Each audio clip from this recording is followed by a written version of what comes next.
I was literally shocked. There was a lot of rumors out there. There's a lot of rumors in the streets. She's dating Ty, the basketball player Mimi's ex. Ty and Drew, they have a friendship together. Was this planned or is this real? I wouldn't put anything past them. What's going on, heavy hitters? Welcome. If this is your first time, welcome back. If it is not, y'all, baby, listen, let's just go on and get straight into it.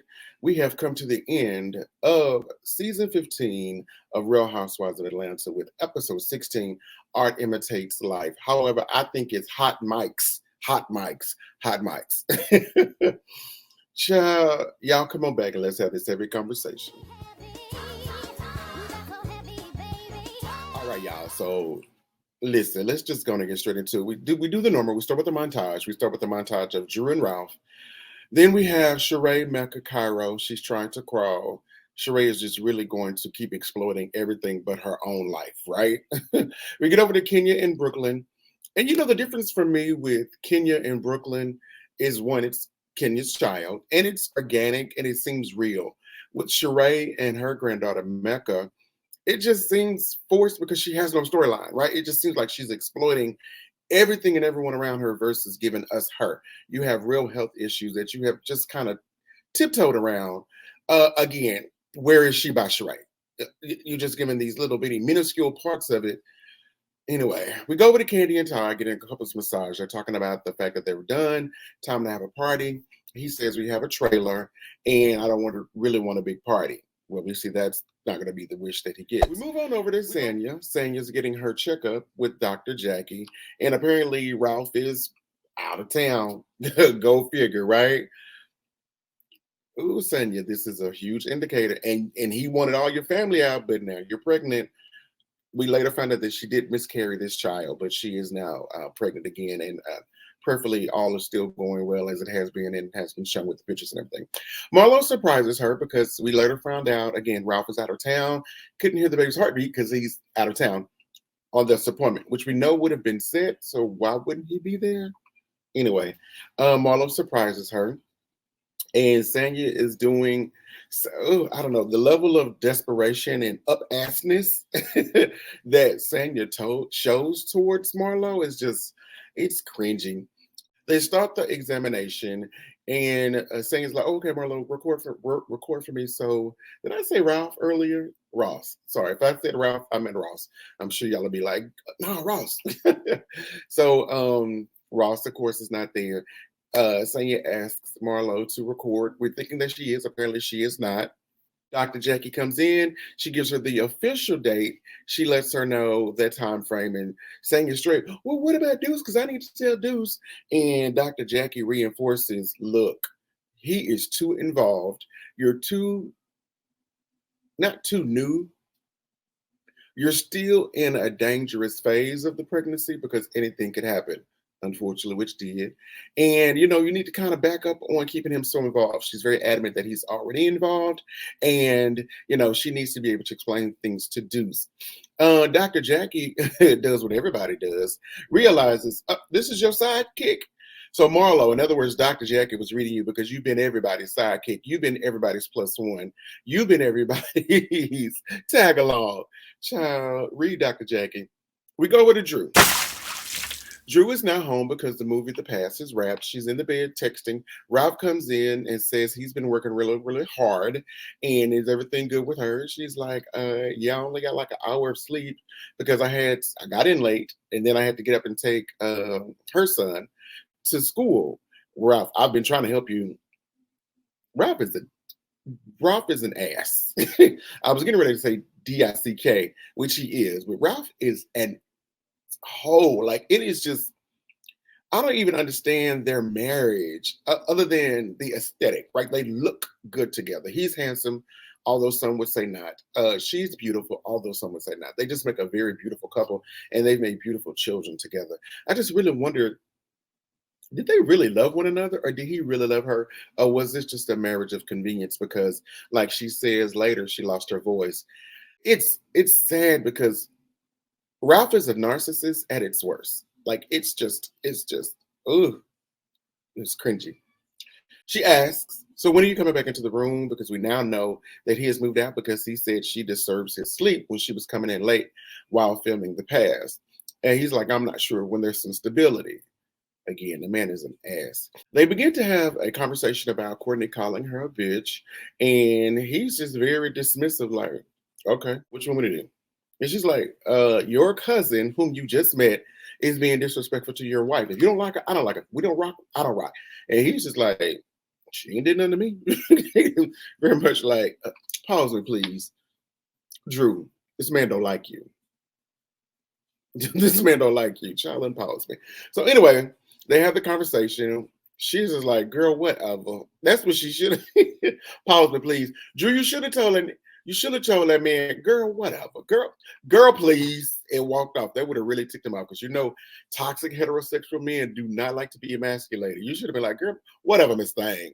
And walked off. She goes into the kitchen, and of course, her sister Allison is down there cleaning the kitchen. She got to do what she got to do to be able to stay where she needs to stay. Apparently, there's a quick conversation before Ralph comes down because if Allison could kill with her eyes, baby, Ralph would be 6 feet under. She gave him the nastiest look.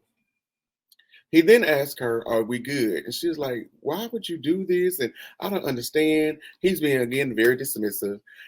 While sitting down, Ralph asked Drew, are we good? And she's just like, I just don't understand what's going on. And then, she come, bitch, you won't do anything. And he's like, well, these people call you a bitch. You didn't say nothing. And Allison is like, well, it's just unfair. This is your wife. He's like, well, you've called her a bitch. Pause and please, Drew, this man don't like you. This man doesn't like you. He doesn't like your family. He didn't almost say something. He didn't like your, I'll leave it on. But it explains why he didn't adopt. He don't like you. He don't like you and what comes with you. He does not. This man does not like you, Drew. Child. Anyway, Allison is like, okay, let's just say this. If she says, I don't like the fact that she called me a banana, that's what you rock with your wife. That's what you honor, that your wife is telling you, this is making me feel this way from someone that you are claiming are family, which we now have realized and found out from her doing interviews and her on Speak On It. They're not even cousins. They're cousin-in-laws or play cousins. Child, this is some shit. This is some bullshit. Like, this is crazy. Anyway, so at this point, Drew is like, whatever. Take this mic off me. Y'all turn the cameras off. And he's like, why are you crying? Pause it, please. That man is a dick. We move over to Sheree. Sheree is talking to her oldest daughter, which we really never ever see. Is it me? But I don't recall seeing her oldest daughter at the sip and see. They're having a conversation in her Porsche as they're riding along. Pause me, please. Why is Sheree on this show? Because Sheree has brought absolutely nothing. Absolutely nothing. So if it is true that now these rumors that B. Scott allegedly has broken, that there's going to be a complete cast shakeup, Sheree should be one of the first. It's the done. Y'all keep talking, not y'all, not the heavy hitters, but people in general keep saying get rid of Candy and Kenya as if the entire show weighs on their shoulders. I understand that a show must have a cast of people that get along and don't get along, but are able to find a happy median in order to make it better. They are clearly divided, but they're doing their best to try to find a happy median. But if you get rid of Kenya, who is this side going to argue with? If you get rid of Candy, who is this side going to have issues with? If you get rid of Sheree, the show goes on. If you get rid of Sanya, the show will go on. Now, I understand keeping Marlo because Marlo brings that level of villain that Kenya is now refusing to play. Kenya has played the villain for so long. Pause me, please. Do y'all agree? Let's lean on in and have this heavy conversation. Do y'all agree with me that you look at side A, which is Candy, Kenya, and Drew. You look at side B, which is Marlo, Sheree, and Sanya. You have two villains, Kenya and Marlo. Marlo is willing to play that role because she's new and she's trying to solidify the fact that I can carry the show. I'm still thinking old school Real Housewives of Atlanta. You have Kenya on this side, who is very much like, I don't like none of them over there. They aren't worth my wordsmith. They aren't worth the energy that it takes. Give me real people that are on my level that I can play with. So if you take away either of those two, along with Candy over here, there's no show. Again, if Sheree, Sanya, and Drew on either side were to leave, the show would continue, and we honestly would not miss them at all. So pause it, please. Get rid of those three. Sanya, Sheree, and Drew. Peace. Get rid of them ladies. So again, Sheree is talking to her daughter. They're talking about the sip and see. She finds it funny that both Martell, Lattell, and Bob are both there in pink. It would definitely make sense that Bob is in pink because that's his child's daughter. Sheree, this Renaman shit you're doing with Martell, it's making you look like a fool. And first of all, he calls you his friend girl, but you're the main one, my man, my man. But then you turn around and say, girl, anyway, I give up. Then they start the idea of Candace, the mystery daughter that pops up at the party. And she's like, so you, Terry, you knew? She's like, yeah, I knew. I met her at some family function. Yeah, she was at grandma's house. Then Sheree gets her bumbling, idiotic ass in her confessional. Well, it's not the job of my children to tell me. Hell no. Lies you tell. Because if that thing ain't told you, somebody over there that you spit out of your womb should be like, mama, girl, did you know that? Yeah, that's how that should go. So, girl, let that go. Ooh, pause, please. Get rid of Sheree. We're now over to Kenya. Kenya and Brooklyn are cooking breakfast. Kenya's dad is over there. Baby, that little Brooklyn, she is something else. I want mommy to sit next to me. One thing I admire about Kenya, even on TV as a black mother, don't do that. We don't do that. Yes, ma'am. Chastise that child. Fix it where they did it and stop it and nip it in the bud. They start talking about the rocky relationship with her and her dad. They're working on it. The conversation comes up about another baby. The dad is not the happiest. She gives the details on what she will do. He's like, you don't carry it because you almost lost your life on the last one. She talked about the embryos with Mark and the fact that she would get a surrogate. He's like, okay. He doesn't really want her to do that with the embryos from Mark, naturally. We don't want that anyway. So he's just like, okay, if you get a surrogate, that's going to be the best route. But I think later on we found out that that Kenya has opted not to use the embryos. Yeah, I'm so upset with how they have treated Kenya. And I think that's why Kenya has been doing these interviews and making these posts on Twitter. Kenya probably feels she's not coming back. So she's like, baby, look, I'm going out with a bang. Production didn't do this. Y'all edited out that. I feel I'm getting the bad edit. She's going out with a bang if she doesn't come back. If you don't bring Kenya back, who would take her? Child. We get over to Marlo and we see her in La Warehouse. Y'all have the audacity to give us this scene of her over in La eBay acting. Oh, I've been dressing Tammy Roman for her show. Now, I do like the way Tammy dresses for her show. I think the show is absolutely unneeded. Tammy's show. And then she says she's been doing this, she's been doing that. Well, again, Marlo, where's the house that you were building? We know that there's been issues. You haven't addressed it once on the show. You did on Watch What Happens Live, but you did not address how this big thing of you building this big, huge home just disappeared. Never mentioned. You didn't mention what you did last year about working with Tyler Perry Studios. You've talked about how you in a magazine and how you've been styling people like Tammy and Cynthia. Why other than Marlo being an antagonist? Why is she there? Because she hasn't shown us anything but this Rent a Man. Sheree, how is Sheree and Marlo both messing around with Rent a Man? Child, that shit ain't real with either one of y'all. And anybody believing that, pause me, please. You're crazy. She talks about Candace's rap party. She invites Scott Lee. I do think Scott Lee is an attractive man, and I just hate he's wrapped up in this. Pause me, please, Scott Lee. I hope the check is cute because this bullshit y'all doing is just unnecessary. We are now over to Drew and Ralph, who are over having a counseling session with the one and the only, apparently only therapist in Atlanta, Dr. Ken. Ralph was so disrespectful, sarcastic, and just the looks that he was making after he would say the things he said about Drew to Dr. Ken is just mind-boggling that she has stayed that long, because this isn't anything new. It is just absolutely mind-boggling that someone would marry this man. He's being sarcastic. He's saying things like, I'm liberated now that I moved out. I can stop and smell the roses. She wants the air on this and the heat on that. And Dr. Ken is just like, dude, like, I'm a real therapist. You might be out here acting and playing, but I'm a real therapist trying to help y'all. And the look he would make after he always said something was like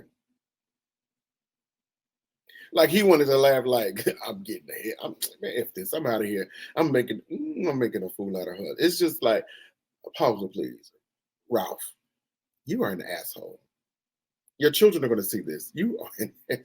You egghead handsome bastard. In this ridiculous session, it comes out that JoJo, the oldest, her oldest, from a previous relationship, whom he never wanted to adopt. So now we understand why. Um, is texting Drew, "Hey, mama, dad is moving out."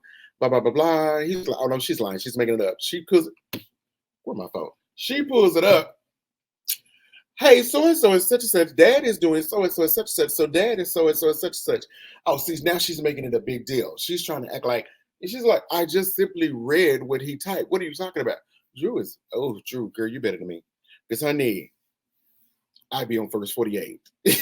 Because ain't no way, ain't no way. And Dr. King ends the session, or what we see as, is this someone you really want to be with? Is this someone you really want to connect with? And the answer is hell no. And unmitigated, complete hell no. Pause it, please. I don't want that bitch. We're now back over to Candy. Candy is in glam, getting ready. Don Juan is on the phone. They now say that over 200 people have RSVP'd, and they're like, "Oh my God, Todd is not going to be happy." Kenya is getting dressed. She has the hair that's from her Kenya Moore hair salon thingy. I think production. Ooh, production. Y'all are talking about the girls need to be gone. No, production. Because the way the production is maneuvering, it's insulting. It's insulting to the audience and to the cast. Oh, this some bush. We move over to Sheree. Sheree is getting dressed. I don't. It's her daughter, Callie. I think it's the youngest one, and she lies about Martell got her some purse and or whatever. Drew and Ralph walk up, all fake, and they have Hollywood stars, so they're celebrating. The way that they walk up together, knowing that we just saw y'all have a complete blowout and pretty much disrespect your wife, it's evident what Drew says is very accurate. She's like, "Yeah, Ralph knows how to show up and play the role of the perfect husband because, oh, babe, this is so exciting. And what's up? And da, da, da." It's crazy because I don't know if y'all caught that, but Don Juan was like, "Oh, I didn't think you were coming." Drew is prepping for sound check. Kenya arrives in a cat suit. Have y'all seen those pictures of Kenya in that cat suit? That poom poom. That cat suit was catting. Candy and Todd arrive. T.I. and Tiny come through. Akila, Kenya are chatting. Candy is really complimenting Drew, and I feel so bad for Candy because here we are. Pause me, please. Candy, Drew is not your friend. I feel bad because Candy is complimenting how well Drew has done, also with a little bit of slight of shade about how I don't kiss girls and I've never done that. And she's talking about how well Drew did with this role of kissing a girl. So I just don't. Well, actually, I don't feel sorry for Candy because I love you, Candy, if you happen to see this or any of your people, because you were throwing digs and slugs, which you should have, because Drew deserves every last one that you gave her because of the fact of how adamant she was about what she couldn't do and all that bull crap. Sanya, Cynthia, Shamia, Courtney, all them come. Mama Joyce shows up in a mop. Sorry, baby. Mama Joyce, that straight cut you normally wear? Yeah. That curly Q, no, ma'am. Mama Joyce is being Mama Joyce. She's speaking to the girl. She grabs Cynthia's hand and she's looking for her ring. Mama Joyce, mind your business. Drew changes. She comes out and here we are. She's taking shots with her crew. And who's in the crew? Or who's back by the crew? Ty, the stud, the lesbian, allegedly that she's supposedly having an affair with or has had some dealings with. I and Drew, they have a friendship. And what the rumors are going to start being about. So we see Ty, but we learned that Ty was actually on set. I don't know if Ty was in the movie or Ty was there with someone on set, but they meet at the time that she's filming The Pass. Drew is walking around, hugging, meeting, and kissing the people. Courtney and her hug, and then Courtney goes to hug Allison, her sister. And Allison is a real bitch. She's like, I'm not hugging you. When you're done being fake, let's talk. So they go to the side. They have this conversation about Courtney lying. Yes, Courtney lying. So for everyone that was doubting that Courtney did not call her bitch, she called her a bitch. I don't know why I'm even spelling it. She called her a bitch. She admits that she called her a bitch. And then in the confession, I'm just saying it so Drew would shut up. It's not that serious.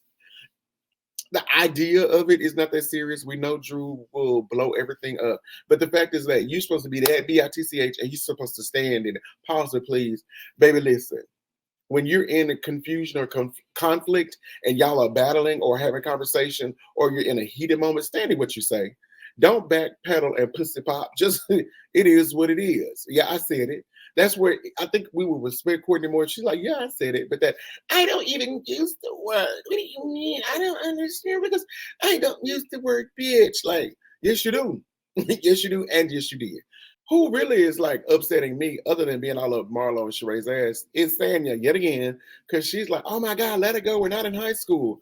Didn't you spend your first 2 seasons? This is the third one, right? Your first 1 or 2 seasons on here upset with Drew over nothing? Girl, the nerve. Like saying you tried it. You tried it. You just always have to be against the offset side. You just have to have some sort of input. But I'm sure they asked, so you responded. But your response, oh, girl, shut up. Pause me, please. Sanya, shut up. Marlo arrives as they're asking, where's Sheree and Marlo? Marlo arrives looking cute, as she always does. Now, Sheree pops up in this god awful platinum blonde wig. Let it go, Sheree. Let it go. It looks a mess. Shami is the host of the event, looking beautiful and fine and fit. She is the host. They start the trailer. The crowd responds. Everybody's really, really happy. Candy's happy that people's response, whether positive or whether shocked, she's really, really happy to the reaction. She asks her mama, how are you doing? I like it as long as you're happy. Apparently, Mama Joyce has been trying to work on herself by doing therapy by herself. So she's working on how she responds and reacts towards Todd and things that are going on in her life. So kudos to her for that. Next, we see that Scott Lee arrives. There's some interaction between he and Marlo. As we find out later, as the show is wrapping, they've only been dating 2 months, which kind of explains to me what I said in my last video about PDA and why they just kind of kiss like this. You know, he goes and he kisses her on the side of her face. It's very, honestly, it's very friendly to me. Like when you hug somebody and you, one of those, it's not like, no, let me take that back. Because at the eBay, warehouse, he was all up on you, penis to butt. And I need more of these. So a peck to me would be appropriate if y'all are dating. To me, I mean, you're not talking, y'all are quote unquote dating, and you can see this going further. And then you throw out something about at the end, this couldn't get any more unless he was proposing after 2 months. Marlo is delusional, but again, this is her running man, so I understand this foolishness that she's spewing. At this point, Drew is now performing. Drew, I did not like what you had on. Drew, I did not like the booty with the square now later boot. Like, girl, what the heck? Who dressed you? Like, Drew, you have been doing really, really good. And I understand you wanted to be comfortable because you were doing some little 1-2 moves, but you could have had a nice little strappy heel or something on, or I don't know. But for your song, I don't know, it was ugly. I'm sorry, Drew. Love the song. Hated your outfit. Hated it. Y'all remember in Living Color with the two gay guys? Hated it. Candy does a recap, says that she's really in a good place. She goes over her achievements because Candy is that girl, regardless of what people have to say. Candy is that girl. Pause me, please. Candy is that girl. Yes, she is. We get over to Sheree. Sheree's, we understand that her fibroids have shrunk, so we're excited about that. She talks about this fake relationship with Latel, and then she goes on to say they're just friends. Of course, because the contract between you two is now up. We go over to Marlo. Marlo is indicating that, again, they've only been dating for 2 months. Things can't get better unless he proposes. I'm so sick of Marlo and Sheree with these rental. In the words of Cynthia Bailey, what else is going on? Because surely your rental contracts are up with those two. Let's move on. We get over to Kenya. Pause me, please. Let me lean in to have this heavy conversation with you hitters. How insulting for them to give us 20 seconds of her soft opening. That's insulting. Kenya, girl, maybe the writing is on the wall. Again, I don't see them. If you got rid of a key player like Kenya, where does the show go? Now, I understand some people will say Nene was a key player, but Nene seemed disgruntled. The last 2 to 3 seasons, Nene didn't, she looked like she was disinterested. She didn't look like she wanted to be there. She was combative. She had assaulted a production person. It's crazy. She slammed her laptop. Like Nene looked like. Kenya doesn't seem like that. It's just, but again, I don't know. You take away Kenya, how? Who do you replace the antagonist on A side with the antagonist from B side? I don't know. From what we see, they're giving us a timeline that filming wrapped on 126. However, because everything that happened with Drew, they started back up in March. Marlo reads the articles and says what the streets are saying. As a matter of fact, let's see what she says. She's dating Ty, the basketball player Mimi's ex. Pause me, please. Prove it. Where's the video? Where's the text messages? I don't think we got any of that. It's just what Mimi was saying, the food.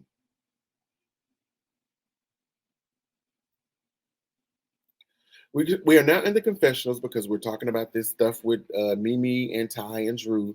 Candy says that they met on the set of The Past. Moneta says that Drew made this comment about Ty being a crush, and if it didn't work out, that's who she was going to be with. I don't know, child. We're now on March 3rd because, again, remember, filming wrapped January 26th, but things have started to happen afterwards that they knew they needed to get footage of. Sanya is working on Mommy Nation in her room. Her mom is there. She brings her something to eat, says she needs to eat, and she needs to relax. Sanya starts explaining what has happened since filming wrapped in reference to her pregnancy. She said she went to her 7-week baby checkup with Dr. Jackie. Like, I'm sorry, I have bad news. The baby hasn't grown since your 5th week checkup. And there was supposed to be a DNC. I think it's a cleansing of the child because they're terminating or it's no longer living, whatever the case may be. And she was like, hey, I have a work trip. I need to go do that. When I get back, I'll do it. Well, during the work trip, apparently she fully miscarried and, things happened. It got really, really bad. She needed a blood transfusion. She was in the hospital. And who wasn't there? Of course, her husband. You really want to baby with this man? Okay. The conversation comes up about telling Deuce about the miscarriage, and she and Ross, why do I keep calling this man? And that's crazy. I even have Ralph in my notes. She and Ross had the conversation about not telling baby Deuce because, he's a child. They don't want him to be able to process that, but he's a smart little boy. They have to tell him because every night they show him coming in praying over the baby, asking for a healthy baby sister. So she's like, Ross, I have to tell him. I just have to tell him. So that was sad because she says he broke down and then he says, well, Mommy, are you okay? Oh, that is just, well, we know now that she's pregnant again and hopefully, prayerfully going full term. They're posting pictures. We get over to Drew. This is 5 days after filing for divorce. She's walking in to do their confessionals. Like after they wrap, they do their confessionals, and production interviews them and a series of questions. And these are the confessionals that are then edited into the season behind episodes and throughout. Right. So Sheree is already there filming. So Kenya and Drew are FaceTiming while they're talking about it. She's asking, are you okay? She's like, I'm good. The kids are asking, where's daddy? And Sheree comes over to offer support. She explains who filed first because, Drew has to give an explanation of everything. And in the midst of that, they're talking about her father. I think Sheree asks, is your mother there? And she's like, no, my father's not doing well. He's not eating. He stopped talking. And she's like, yeah, no, my dad just died yesterday or the day before. Pause me, please. Girl, what? Just like that? You just gonna drop that nigga like you gonna drop that bum like that, Sheree?